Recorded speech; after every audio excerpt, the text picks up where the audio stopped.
তাদের জনম বিফলে হারাই ফেললাম। কেননা কৃষ্ণ কথা আমি বলবার মতো বদল পেলাম, সেই বলবার মতো বদল পেয়ে আমি কৃষ্ণ কথা বললাম না গো। জনম আমার বিফলে গেল, কৃষ্ণ কথা বললাম না গো।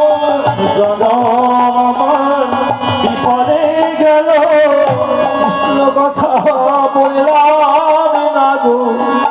জনম আমার বিফলে গেল, কৃষ্ণ কথা বললাম না গো। জনম আমার বিফলে গেল। এই ভব মায়ার সংসারে এসে কৃষ্ণ কথা বললাম না গো।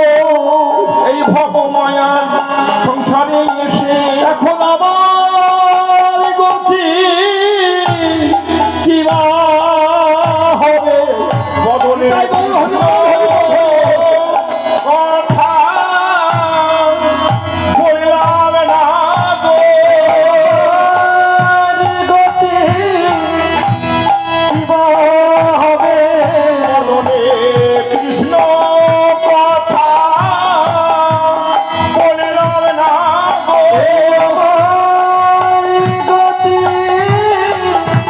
কি বা হবে? বদলে কৃষ্ণ কথা বললাম না গো।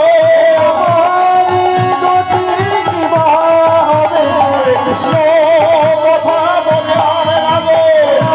গতি কি বা হবে? কৃষ্ণ কথা বললাম না গো। আমার গতি কি বা হবে? বদলে কৃষ্ণ কথা বলিলাম না গো।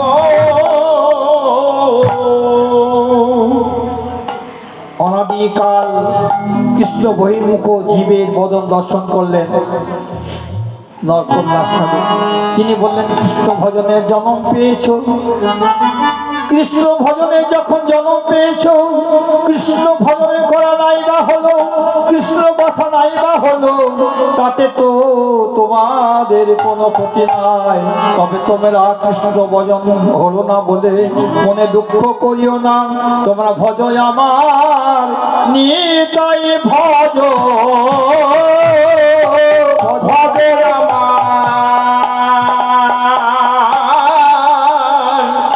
নিতাই ভজ। তোমরা ভজ আমার নিতাই ভজ। কেননা নিতাই মোদে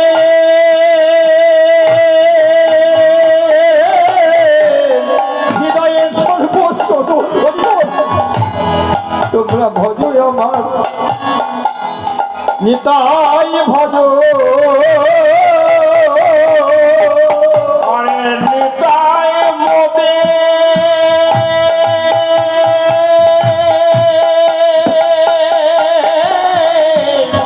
হৃদয়ের সর্বস্ব তোদের কৃপা করে আমায় জানাইলে নিতাই মোদে হৃদয়ে সর্বস্ব কৃপা করে জানাইলে নিতাই মোদে সর্বস্ব কৃপা করে আমায় জানা। বলি ভজ ভজ আমার নিতাই ভজ। ওদের সর্বস্ব ভজ ভজ আমার নিতাই ভজ। তাই মোদের সর্বসাধন ভজ ভজ আমার নিতাই ভজ। শাস্ত্র কি বললেন? নরোত্তম দাস ঠাকুর পদে বলছে, ভজ নবদ্বীপ বিহারী, অর্থাৎ গৌর সুন্দরকে ভজনা করতে বললেন। নিত্যানন্দ প্রভুকে কিন্তু ভজনা করতে